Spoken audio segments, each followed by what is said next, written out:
क्या हुआ? जब राम लल्ला की प्राण प्रतिष्ठा के दौरान द्वापर युग के वेद व्यास अचानक प्रकट हो गए।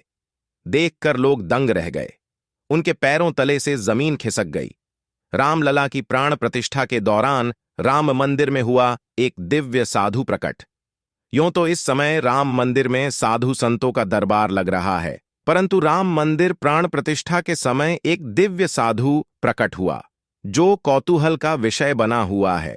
मंदिर के गर्भगृह में केवल कुछ वीआईपी लोगों को ही जाने की अनुमति थी, परंतु ठीक 12 बजे कुछ साधु संतों की एक टोली आई और उसी टोली में एक दिव्य साधु को देखा गया।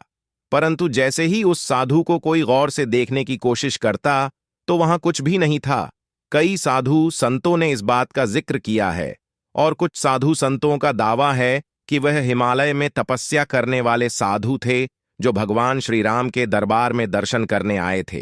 परंतु वहीं कुछ साधु संतों का मानना है कि वह दिव्य साधु कोई और नहीं, स्वयं वेदों के रचयिता भगवान वेद व्यास थे।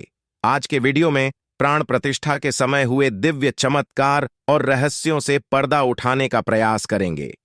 क्या सच में वेद व्यास जी आज तक जीवित हैं? और वे कहां रहते हैं? आप देख रहे हैं यूट्यूब चैनल अद्भुत कहानी स्टार। आप सभी का हार्दिक स्वागत और अभिनंदन करता हूं। जो भाई चैनल पर नए विजिट कर रहे हैं तो चैनल को सब्सक्राइब कर बेल आइकन प्रेस कर लें ताकि आप हमारे सभी प्रोग्राम देख सकें। यूं तो अयोध्या में इस समय सभी देवता किसी न किसी रूप में उपस्थित हैं और समय समय पर किसी न किसी भक्त को दर्शन भी देते हैं। आज के वीडियो में जानेंगे भगवान वेद व्यास कैसे आज तक जीवित हैं। आज का वीडियो बहुत ही ज्ञानवर्धक होने वाला है। वीडियो अंत तक जरूर देखें और कमेंट बॉक्स में जय श्री राम लिखना न भूलें। भगवान राम आपकी सभी इच्छा अवश्य पूर्ण करेंगे। राम मंदिर का निर्माण लगभग पूर्ण हो गया है और राम लल्ला अपने भव्य और दिव्य मंदिर में विराजमान हो गए। इस पावन पर्व की समस्त देशवासियों, सनातनियों और राम भक्तों को हार्दिक शुभकामनाएं। यूं तो राम मंदिर में आए दिन कोई न कोई दिव्य चमत्कार होता आ रहा है। उन चमत्कारों को कुछ लोग धर्म से जोड़कर देख रहे हैं तो वहीं कुछ राजनीति से जोड़कर देख रहे हैं। कुछ लोग उन्हें झूठ मान रहे हैं तो कुछ धार्मिक आस्था। जैसी जिसकी इच्छा रही वह वैसे ही मानेगा। जाकी रही भावना जैसी, प्रभु मूर्ति देखी तिन्हु तैसी। तो यह तो देखने का दृष्टिकोण रहा जो हर व्यक्ति का अलग अलग होता है।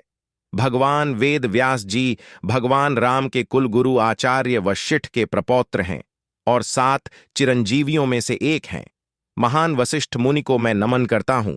वशिष्ठ के पुत्र थे शक्ति, शक्ति के पुत्र पराशर और पराशर के पुत्र व्यास थे।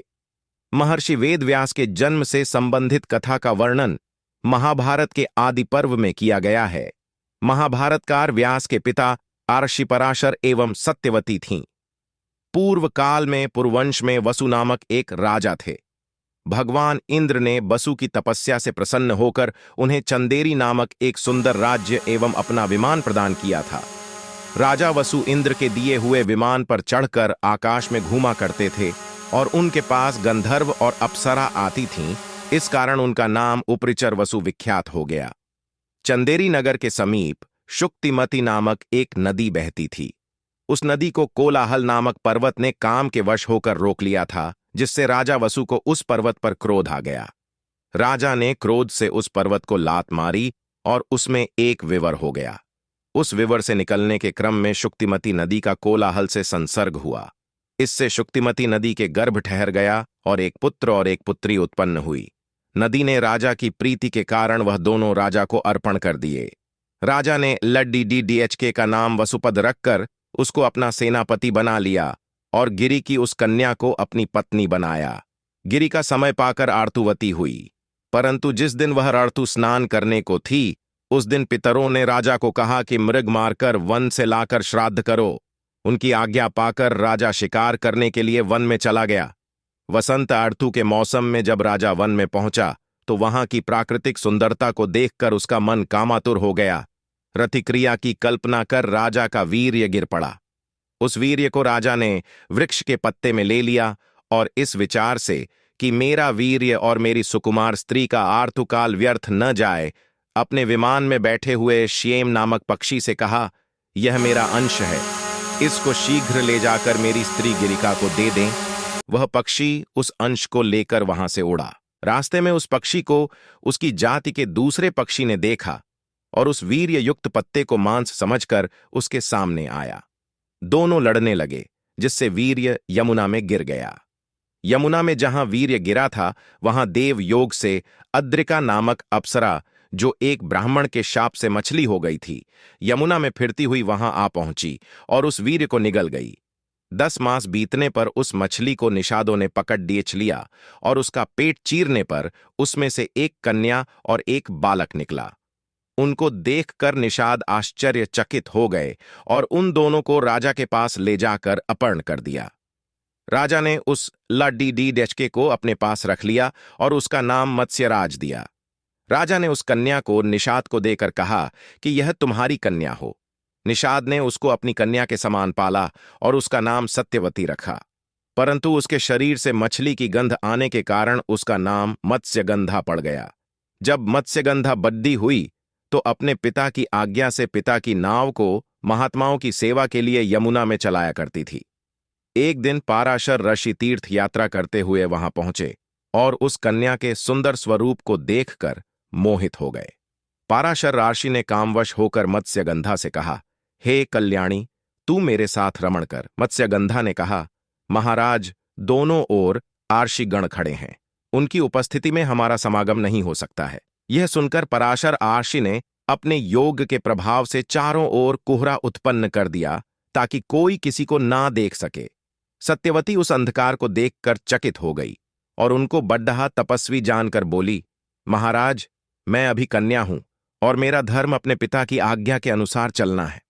आपके साथ समागम करने से मेरा कन्या भाव चला जाएगा। पुनः मैं पिता के घर क्यों कर जा सकूंगी और जीऊंगी? इस बात का आप विचार कर लीजिए और फिर जो इच्छा हो सो कीजिए। तब पराशर ऋषि ने कहा, जो मैं कहूं सो तुम करो। तुम्हारा कन्या भाव नहीं जाएगा और जो वर तुम मांगना चाहो मांग सकती हो। सत्यवती ने कहा, महाराज, मेरी देह सुगंधित हो जाए। पराशर ऋषि ने उसको मनोवांछित वर दया और उसके साथ संसर्ग किया। पराशर ऋषि के वरदान से उसकी देह बहुत सुगंधित हो गई। इससे उसका नाम गंधवती विख्यात हुआ। जब मनुष्यों ने उसकी देह की गंध को 1 योजन से सूंघा तो उसका नाम योजन गंधा रखा गया। समय आने पर सत्यवती गर्भ से वेद वेदांगों में पारंगत एक पुत्र हुआ। जन्म होते ही वह बालक बड़ा हो गया और अपनी माता से बोला, माता, तू जब कभी भी विपत्ति में मुझे स्मरण करेगी, मैं उपस्थित हो जाऊंगा।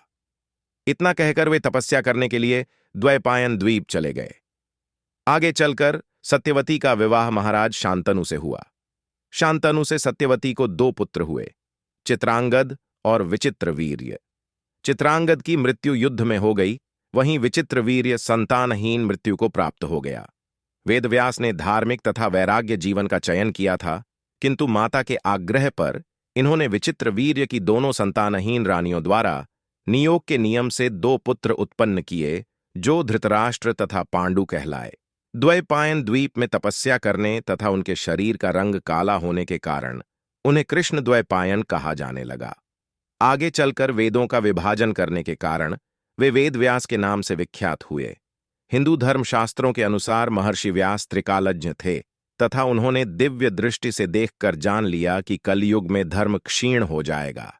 धर्म के क्षीण होने के कारण मनुष्य नास्तिक, कर्तव्यहीन और अल्पायु हो जाएगा।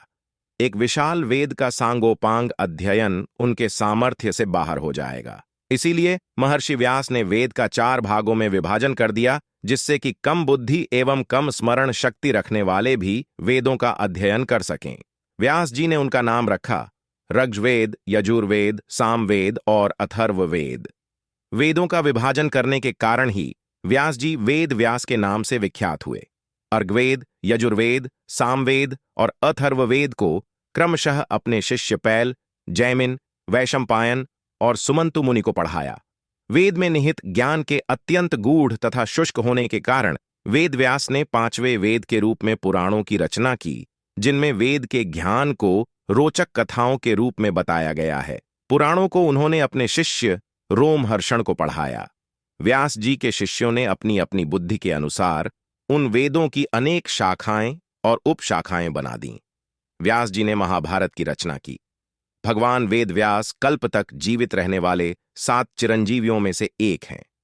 और जब जब भारत भूमि पर भगवान श्री राम या श्री कृष्ण के धार्मिक अनुष्ठान होते हैं, उनमें अपनी तपस्या को छोड़कर जरूर आते हैं।